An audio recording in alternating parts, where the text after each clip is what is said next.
শীত বর্ষা সুখে আছিস ঘুমিয়ে কারো বুকে, তোরি বিরহে ঘুম আসে নাই আমার দুটি চোখে।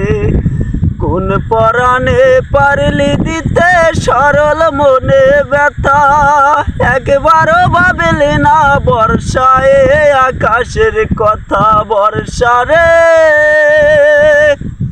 তোরে ছাড়া আকাশ আজও পাইনি সুখের দেখা, তোরে ছাড়া আকাশ আজও পাইনি সুখের দেখা। একটা কথা শুধুই বর্ষা জানতে ইচ্ছে করে, একটা মন দুইজনারে দিলি কেমন করে। সেই থেকে আমি নেই যে ভালো, দু চোখ আমার শুধুই কালো, ঝরছে পানি দু চোখের ভিতরে।